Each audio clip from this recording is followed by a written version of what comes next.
Olá, bem-vindo à coluna Liberal Concursos. Eu sou Karina Jacques, professora especialista em concursos públicos, e eu vou entrevistar hoje a professora Carol Abreu, professora de Direito Administrativo, que vai fazer análises pontuais sobre a disciplina Direito Administrativo para o concurso nacional unificado. Bem-vinda, professora. Muito obrigada, Karina. Eu estou muito feliz de estar aqui com vocês.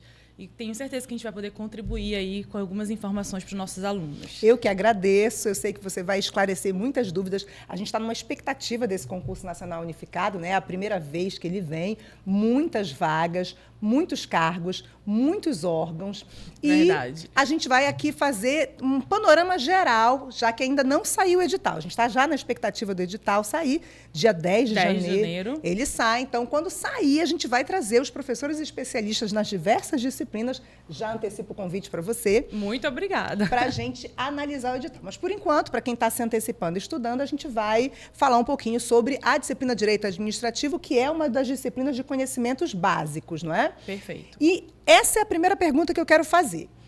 Numa prova unificada, qual é a perspectiva que a gente tem da aplicação do direito administrativo, já que ele vai vir na prova de conhecimentos gerais, né, de conhecimentos básicos, e são muitos cargos, muitos órgãos. Qual é a análise que você faz dessa disciplina nessa posição para esse concurso? Certo. É bem interessante como todas as regras do jogo elas vão estar dispostas a 10 de janeiro. Né? Então, a gente está aqui numa análise de expectativas. Isso. Por ser um concurso muito diferente, né? Uma dimensão muito grande, já existe uma regulamentação e algumas informações já estão sendo liberadas. E é bem interessante quando eles escolhem duas disciplinas para parte geral, jurídicas, direito administrativo e direito constitucional. Nós duas aqui vamos estar na parte básica, né? Estamos todos os alunos do que vai estudar legislação ambiental, informática, TI, contabilidade, ele vai ter que estudar constitucional e direito administrativo. São as duas matérias jurídicas que estão na parte geral, né? E a perspectiva que a gente acredita que vai acontecer com o direito administrativo, Karina, é uma análise muito próxima do dia a dia da administração pública. E quando a gente vai buscar qual é a ideia do concurso, né, fala-se muito na parte de a organização da administração, a ética no serviço público, né, a luta pela corrupção no Brasil. Então, eu acredito que todos esses pontos estarão no edital. Então, para a galera que está aí já tentando, né, entender como estudar para esse concurso, como a professora Karina falou, é um concurso que vem com vários blocos, né, chamados blocos específicos, blocos que têm ali uma dimensão de áreas, a maioria não jurídica, e traz na parte geral o direito administrativo como uma disciplina jurídica. Então, tem essa primeira dificuldade. Muitas pessoas que vão se preparar são pessoas que não são da área do direito. Né? A gente sabe e tem essa dificuldade. Nossa, o que eu tenho que ler? Aí o aluno que está acostumado a fazer cálculo, estudar estatística, AFO, né? Que AFO é também uma das grandes disciplinas aí desse concurso. Ele vai pegar uma lei de 200 artigos para ler. O que ele foca nisso? Né? Então, aqui eu trago para vocês... direito administrativo tem tudo a ver com o dia a dia da administração. Como assim, Carol, o dia a dia? A organização da administração, como é que estão organizados? A gente está falando de um concurso da União. Né? Você entender o que é administração direta, o que é administração indireta, que tem o assunto, né? A organização administrativa. Esse assunto, a descentralização, a desconcentração, o aluno tem que saber tudo isso. É um viés doutrinário, né, do direito administrativo, mas que, se você vai entrar num concurso da União, você tem que saber como é essa organização interna. Como funciona, né? Então, eu acredito muito que isso é um ponto que o aluno tem que ter atenção. E eu acredito que dentro do direito administrativo, numa parte mais doutrinária, vem esse ponto, né? E, óbvio, as leis, né? Leis de licitação, as leis de improbidade, importantíssimo, porque traz esse viés da ética no serviço público, que é um ponto que está sendo destacado, né, no concurso. A lei anticorrupção, galera, lei anticorrupção é fundamental no estudo para concurso público, e é uma grande aposta minha nesse concurso, porque tem tudo a ver com ética, com o dia a dia da administração, com o que a administração está buscando, né, evitar esses atos de corrupção. Então, eu acredito numa perspectiva, sim, óbvio, jurídica, né, com certeza, com assuntos eminentemente jurídicos, mas que vão trazer a realidade da União, né, da administração pública. Então, a organização, o funcionamento, como está estruturada essa União, como é feito esses serviços dentro da União, né, as legislações mais importantes, legislação de improbidade, lei anticorrupção, lei de licitações, porque a gente sabe que o dia a dia da administração, se eu quiser comprar uma caneta, eu vou ter que fazer a licitação. Então, sem dúvidas, a administração não caminha sem a licitação. Então, isso eu acredito muito. Então, principalmente falando para você aí que estuda para concursos, mas não é da área jurídica, já comecem a antecipar o estudo de vocês, né? Tanto em administrativo como em constitucional. E em direito administrativo, busquem esses assuntos, que são assuntos chaves aí para qualquer concurso e, sem dúvida, vão estar presentes no concurso unificado da União. Então, eu acredito muito nesse viés. Um viés doutrinário, mas nessa pegada do dia a dia da administração pública. Tornar esse conteúdo doutrinário prático, porque é o que se quer do servidor público. Ter o conhecimento teórico e aplicá-lo adequadamente na prática. Ok, perfeito. E aí a gente tem outra dúvida, né, que os alunos têm, é sobre a banca, né? A banca surpreendeu, não é? A gente até já fez uma coluna no Liberal Concurso falando sobre essa surpresa da Sesgran Rio.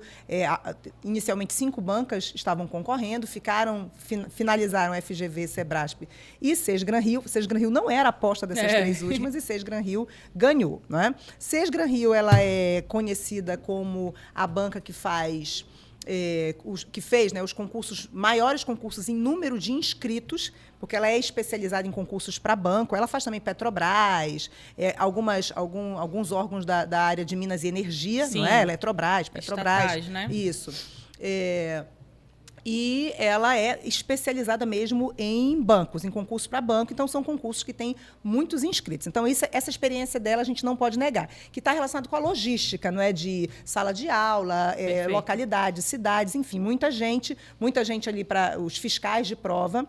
Mas, quanto a aplicação do conteúdo, da disciplina, Sesgran Rio, como é que ela cobra direito administrativo? Ela é uma banca difícil? Ela é uma banca que puxa muita doutrina, muita lei? Como é que é a prova de direito administrativo da Sesgran Rio, professora? É isso que a gente quer saber.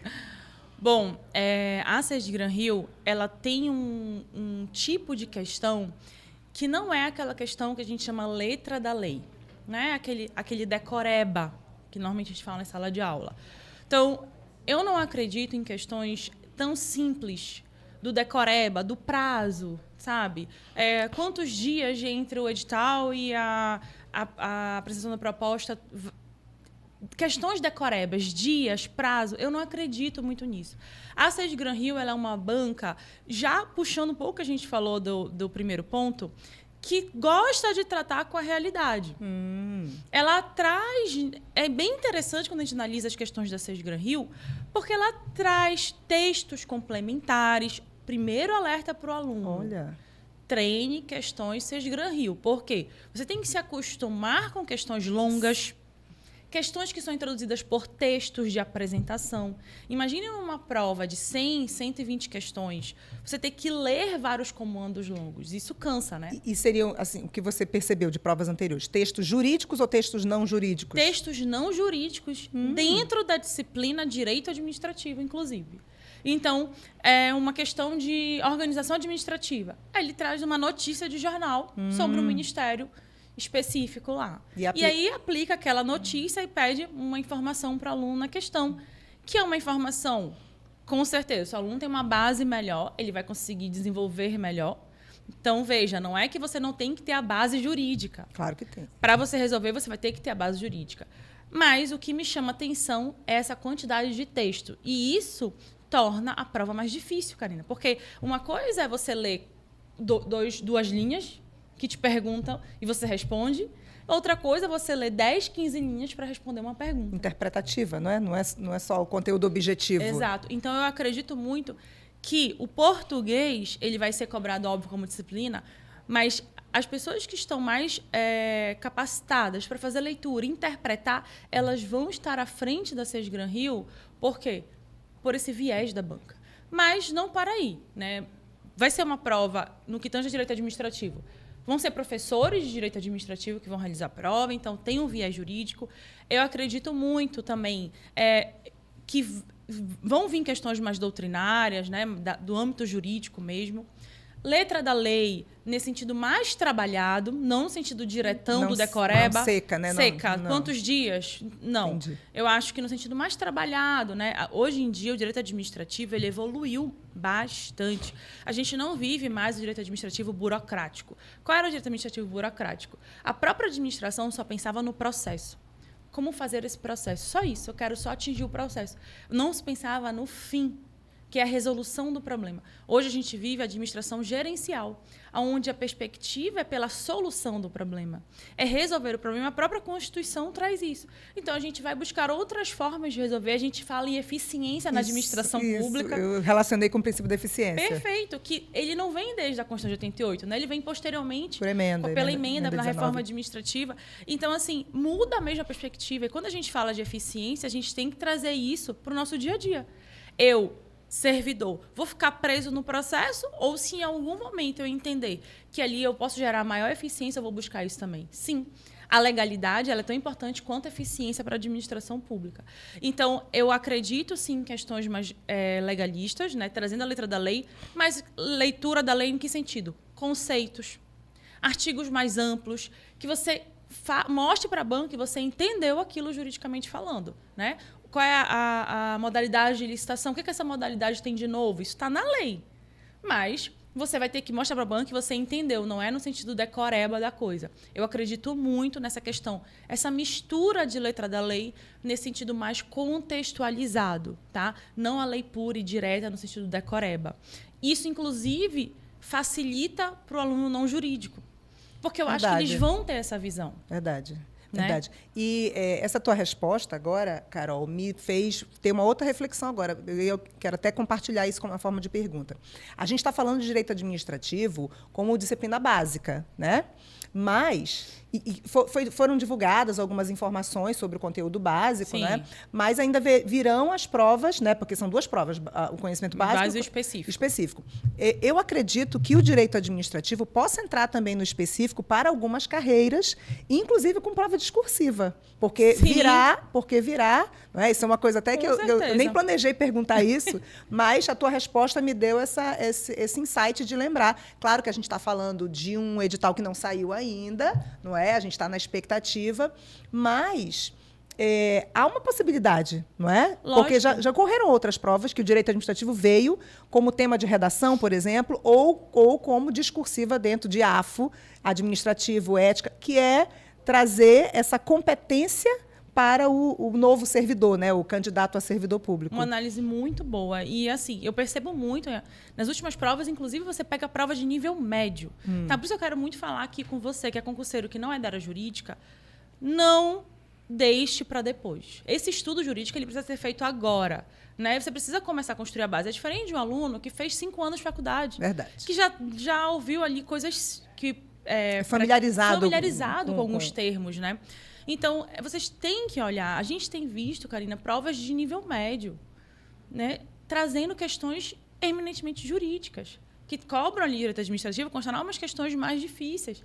Então, a gente percebe muito isso hoje no estudo para concurso, de uma maneira geral no Brasil, essa tendência de realmente aprofundar ali, né? De cobrar o direito mais aprofundado. Não aquela coisa do decoreba da letra da lei. Porque se for analisar a fundo, o decoreba não seleciona as pessoas melhores. Verdade. Né? Então, eu acho que essa ideia está sendo levada para a administração pública. E aí corrobora com o que você falou. Por que trazer temas jurídicos para a redação, por exemplo? Que a gente tem visto muito isso acontecendo em provas de nível médio, né? Que não são pessoas formadas em direito. E aí, quando vai para a redação, meio ambiente da Constituição Federal, né? Fale sobre o serviço público como um todo. Então, se você tem ali uma base mais construída no direito administrativo, isso vai te ajudar a desenvolver. Até mesmo, fale sobre a corrupção no Brasil no âmbito da administração pública. Eu já vi sobre o processo administrativo disciplinar, já vi era um concurso para a da saúde e o tema da redação era sobre o processo administrativo disciplinar, que é direito administrativo puro. Exatamente. Para alguém que vai trabalhar na área da saúde. Ou então, também vou perguntar, o servidor público. Você vai entrar, você quer ser servidor público. você vai estar pautado em um regime, que é direito administrativo, regime jurídico único. Então, pergunta para você tem direito à licença? Você tem direito podem te remover de ofício? Então, é um direito seu que você vai ter que saber desenvolver isso ali. Até porque esse conteúdo que possa ser cobrado, por exemplo, numa redação, numa prova discursiva, ele foi conteúdo da base, né? Da prova objetiva. Então, é uma reflexão que a gente faz e esperando sair o edital, porque com o edital saindo a gente tem essa certeza, né? Mas esses temas, com certeza, são temas que a administração pública cobra, né? Com certeza. E aí eu quero te fazer uma terceira pergunta, que é quanto ao que a gente... De que assuntos você destacaria, quais assuntos você destacaria dentro do direito administrativo para o aluno estudar, para o candidato a estudar. Mas observando que o Ministério da Gestão, Inovação e Serviços Públicos, ele deu várias entrevistas e ele já anunciou mais ou menos umas disciplinas que eles iriam cobrar. Eu até anotei aqui, valorização do etos público, estrutura e funcionamento da administração pública e fundamentos do direito administrativo. Isso aqui já foi anunciado pelo Ministério da Gestão, Inovação e Serviços Públicos. Então, a partir daqui, desses três, né, que assuntos do direito administrativo você destacaria para o candidato já começar a estudar? Vamos lá. A gente nem vou ser repetitiva, mas vamos falar para todo mundo entender e começar desde agora o estudo, tá? Improbidade administrativa, porque quando a gente fala de ética no serviço público, e lembrando, pelas informações que a gente tem extras oficiais, provavelmente ética também vem na parte geral, né? Nos blocos, todas as matérias, todas as disciplinas, todos os blocos vão ter também ética. E ética é direito administrativo. Então, você vai estar estudando direito administrativo e vai estar usando isso para ética. Então, dentro de ética, 2 pontos importantíssimos: improbidade e lei anticorrupção. A lei anticorrupção é uma lei extremamente interessante. Lá no artigo 2, 3 e 4 dela, ela traz conceitos. Atenção para esses conceitos. Porque são conceitos amplos, conceitos gerais, que ali tem uma dificuldade. Sabe quando parece tudo a mesma coisa? Você pensa assim, desenvolvimento administrativo, eficiência na administração pública, tudo está ali muito próximo. Então, estudem com atenção, usando palavras-chave, né? Poxa, se for desenvolvimento, qual é a palavra-chave que eu vou lembrar? Se for eficiência, qual é a palavra-chave que eu vou lembrar? Porque esses são conceitos legais, não são conceitos doutrinários. Então, eles podem ser cobrados na prova, né? Perfeito. Conceito legal. Conceitos legais estão lá no artigo 2, 3 e 4 da Lei Anticorrupção. E até quando a gente conversa com os alunos que estão estudando, a gente sempre estimula. Quando fazer a leitura de leis que vão trazer muito conceito, faça logo um resumo disso. Para você já ir destacando palavras-chave e fazendo essa revisão dos estudos. Porque, Karina, a gente sabe que não basta ler uma vez, né? Isso. Então, para quem não é do direito, não adianta ler uma vez. A gente tem que ler, reler, revisar, fazer questão. Então, lei anticorrupção e improbidade. A lei de improbidade é bem pequenininha, vocês conseguem ler ela várias vezes. Só cuidado, porque a lei de improbidade ela já não traz tanta parte doutrinária e é uma parte muito, muito, muito forte. Então, a gente teve alteração recente da lei de improbidade, em final de 2021 ali, começou a ser aplicada em final de 2022, começando a ser aplicada agora em 2023, na qual a gente não tem mais o tipo de improbidade por culpa. Agora, isso, foi bem polemizado muito quando mudou. Polemizado, isso. né? Aquela ideia de proteger o ímprobo, né? Mas a gente, no Brasil, hoje, não tem mais improbidade por culpa. A gente tinha isso na probidade por dano erário, apenas nesse tipo, não há mais. Então, necessariamente, o MP tem que comprovar que o gestor quis realizar um ato de improbidade, dolo. Né? O dolo tem que estar presente em todos os atos de improbidade. Além disso, tem outro ponto que me chama muita atenção, que vem sendo cobrado, inclusive foi cobrada uma prova recente de nível médio, a taxatividade da lei no que tange a improbidade contra atos dos princípios da administração. Veja, agir contra os princípios, isso é muito amplo. Verdade. Né? Se eu roubar uma caneta lá do meu trabalho e levar para casa, eu estou agindo contra os princípios, porque aquela caneta é um bem público. E aí, até que ponto tudo poderia ser improbidade? Além do dolo, né, de ser comprovado de você querer fazer o ato de improbidade, agora a lei traz taxativamente quais hipóteses são atos de improbidade contra os princípios da administração pública. Isso foi muito polemizado, mas a doutrina já está bem tranquila em relação a isso. Então, sim, hoje, o tipo de improbidade contra os princípios, ele é taxativo. Diferente de enriquecimento ilícito e dano erário. Então, gente, isso aí está na prova com certeza, né? Improbidade, lei anticorrupção. A nossa querida amada lei de licitações. Eu vou até te fazer uma pergunta específica sobre ela já. Fala aí. Licitações é o grande terror dos alunos, mas não tenham medo de licitações. Dos alunos e de alguns professores. É um tema que não tem como a gente falar de administração pública e não falar em licitação. Verdade. É o dia a dia da administração. E, como a gente falou no início, né, quando ele fala aqui em funcionamento, ele está falando o quê? De como ela é organizada, de como é feita essa estrutura dos órgãos. O que é um órgão? É um processo de desconcentração ou descentralização? Que a gente tem dentro do tema organização administrativa, que puxa também a parte de agentes públicos. Você entender qual é o seu papel, que lei vai reger a sua atuação, quais são os seus direitos, né? Quanto tempo você vai precisar trabalhar para se aposentar? Tudo isso está na Constituição Federal, lá, artigo 37 a 44, o gancho ali entre direito administrativo e constitucional. Isso. E dentro da matéria de agentes públicos e a Lei 8112, que vai ser a lei que vai reger todos os servidores da União. Isso. Então, vocês vão ver essa lei no edital com certeza absoluta. Então, assim, eu acredito muito nesses pontos. Improbidade, lei anticorrupção, Lei 8112, Lei de Servidores Públicos, licitações e a parte de organização administrativa. Perfeito. Já é um conteúdo bem generoso para quem já vai começar a estudar antes do edital. Exato. Não é? E aí vem agora a pergunta da lei de licitação. A antiga, a nova, a antiga atual, né? Que não é antiga ainda, é atual. Foi prorrogada a vigência. Como o aluno, como o candidato vai estudar essas duas? Vai as duas? Vai a nova? Vai a atual, a antiga? Fala pra gente aí. Nossa, essa é uma das perguntas que eu mais recebo dos alunos, sabe? A angústia, né? São duas leis imensas. Então, assim, não estou falando de uma lei de 20 artigos. Vou falar como aluno, vocês não aprendi nem a antiga, já chegou uma nova, né? Essa é a frase que eu mais escuto, professora. Eu estou até tranquila, né? Vou logo aprender a nova, porque a antiga eu não consegui aprender. Mas o que a gente percebe? Na verdade, a nova lei, né? A Lei 14.133/2021, que foi publicada em 1º de abril de 2021, mas não foi mentira, certo? Ela já trouxe ali uma mudança substancial. Por isso que foi uma nova lei. Porque não foi uma atualização da 8666, né? Foi um novo regime. Quando a gente tem uma mudança no direito como um todo substancial, a gente normalmente dá uma regra de transição ali. Dá um tempo para o sistema se acostumar. Ainda mais quando eu falo de licitação. Que todos os dias, gente, a administração pública está licitando. Né? Ela precisa comprar, ela precisa fazer uma obra, ela precisa vender. Tudo isso é licitar.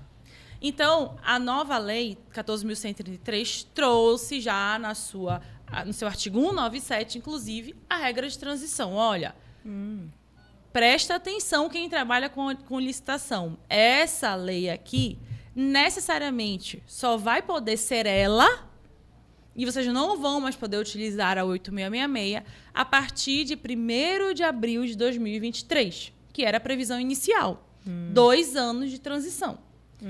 E por ser uma alteração substancial, a administração não caminhou junto. Então, a gente teve problema não só em municípios, porque municípios a gente tem uma estrutura menor, inclusive financeira, né? Capacitação de servidores, tudo isso. Mas grandes estados não conseguiram. Na verdade, só o estado de São Paulo estava preparado dia 1º de abril de 2023.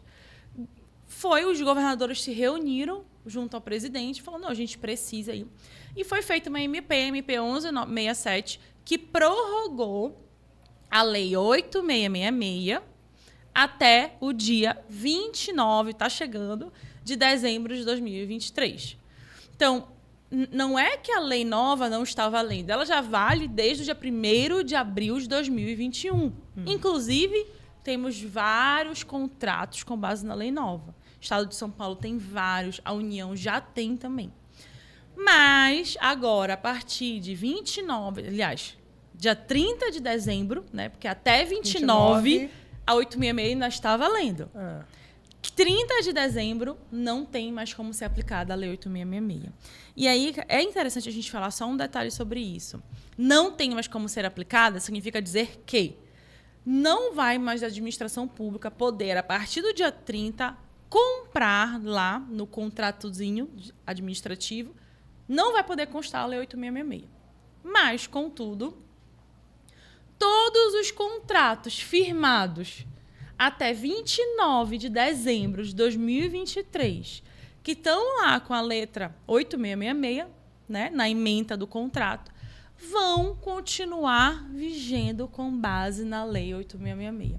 Então, o que vai acontecer com a Lei 8.666? O efeito da ultratividade. Ela sai do sistema, ela é expurgada do sistema a partir do dia 30, sim, ela não tem mais vigência. Mas, como antes a administração pública escolheu essa lei para continuar vigendo os contratos, até finalizar esses contratos, a lei vai continuar sendo aplicada. E aí, por que eu estou falando tudo isso? Para te responder. Tem como a Lei 8.666 não estar no edital? Muito difícil. Por quê? Muitos contratos da União ainda estão com base na Lei 8.666.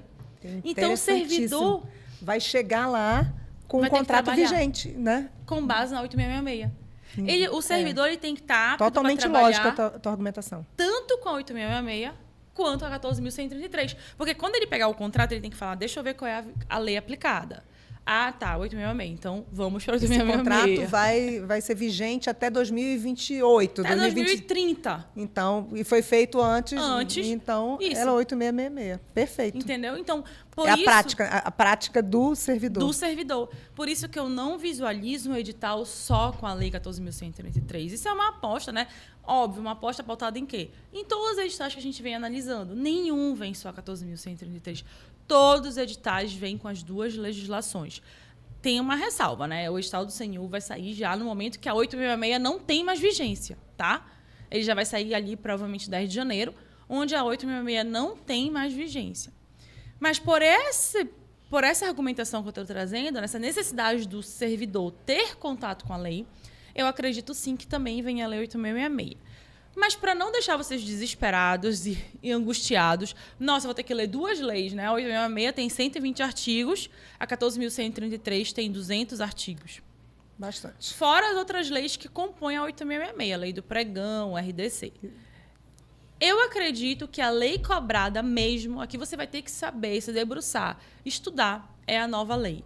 Por quê? Porque mesmo nesses editais que vêm cobrando as duas legislações, o que a gente vê alta incidência de questão somente da 14.133. Da lei mais nova. Quando a Lei 8.666 é cobrada, ela vem no viés de comparação. O que tinha lá que não tem mais aqui? Né? Então, por exemplo, a gente tinha a licitação tomada de preços na 8.666. Não existe mais essa modalidade na nova lei.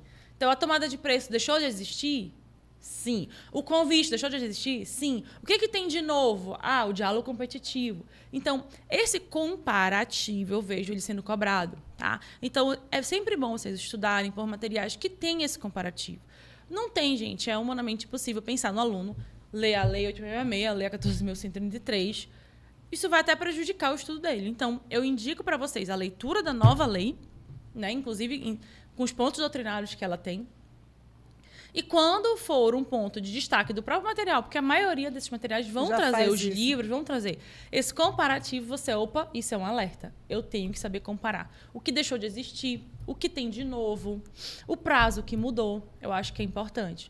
Mas não acredito mesmo no edital somente com a Lei 14.133, até porque o servidor, na prática, ele vai ter que usar a 8.666 também. Até terminar os contratos. Perfeito. Achei muito interessante essa análise. Foi uma aula para mim também, não foi só para quem está assistindo a gente.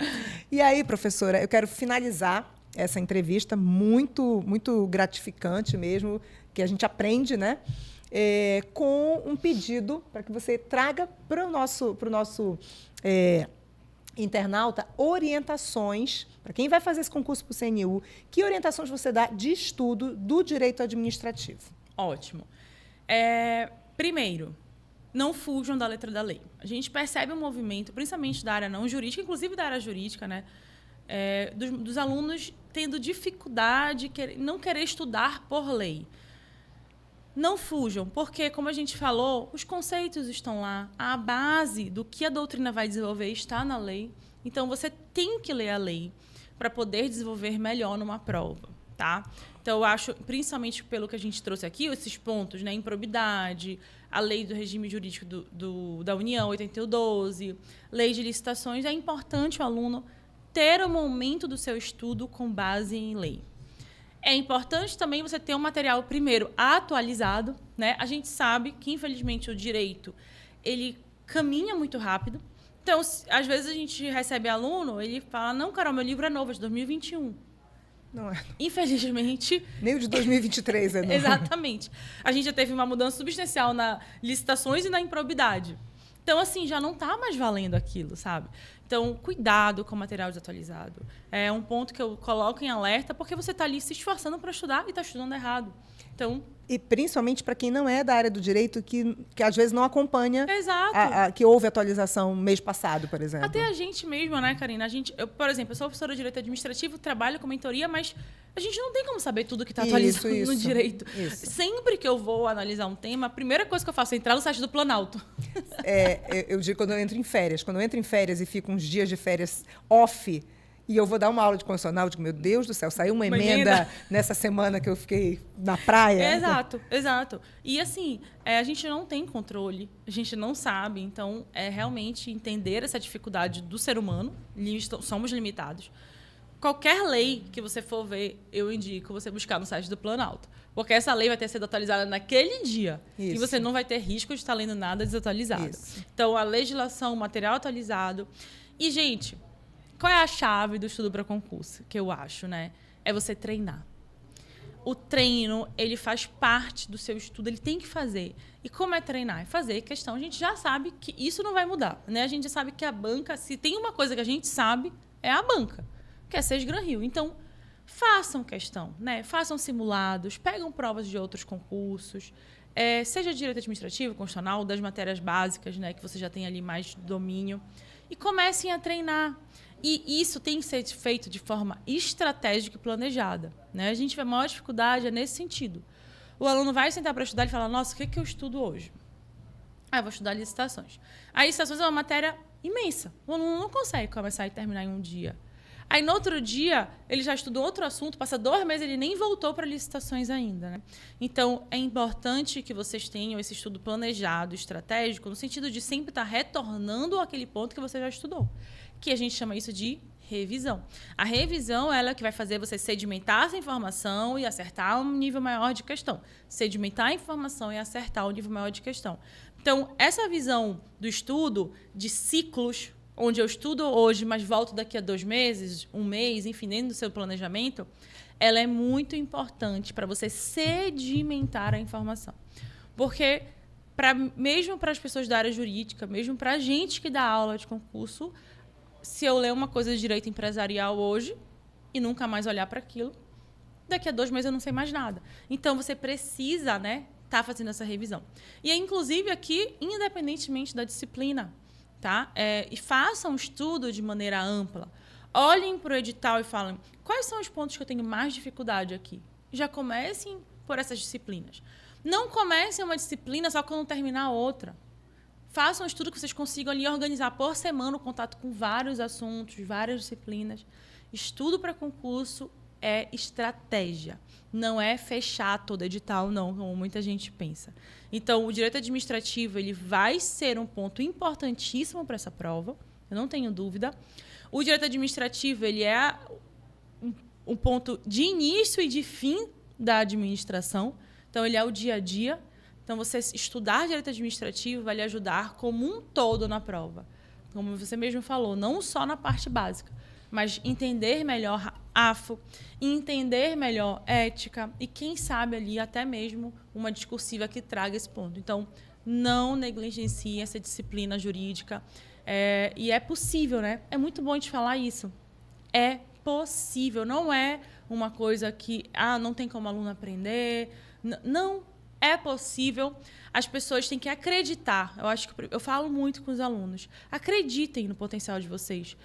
Acreditem, e quanto mais a gente executar e todo dia buscar aquilo, mais a gente vai falar, nossa, é possível. Né? Eu vou começar a fazer a questão hoje e vou acertar 40%. Mas, poxa, daqui a 1 mês eu estou acertando 60%. Então, eu já estou evoluindo e aí eu vou falar, não, é possível. E, gente, são mais de 6.000 vagas, com perspectiva de 3 vezes mais de cadastro de reserva. Essa é a chance. É a grande oportunidade de 2024. E vale ressaltar, para ser servidor da União. Não estamos falando de Estado e município. Servidor da União. Então, sem dúvida, é uma grande oportunidade. Eu acho. Né? Professora, eu adorei conhecer você, adorei entrevistar você. Eu queria que você deixasse seu @, para quem quer lhe seguir, acompanhar suas aulas, enfim, lhe procurar. Deixa seu @ aí pra gente. Gente, meu @ é carolabreu.s, tá? carolabreu.s. Me achem lá na página, qualquer dúvida, estou à disposição. Adorei estar aqui com vocês hoje. Muito obrigada pelo convite. A gente é que agradece. O estudo para concurso é uma rotina diária, uma execução diária. É essa execução diária que vai fazer você concretizar o seu sonho. Então, não adianta um mês antes da prova você estudar que nem um louco e não conseguir executar. Comecem agora que vai dar certo. Isso mesmo. Obrigada, professora. Muito obrigada. Espero que a gente se encontre de novo numa outra entrevista para analisar o edital. Pós-edital. E eu quero agradecer também a sua audiência e espero você na próxima segunda-feira com mais um Liberal Concursos.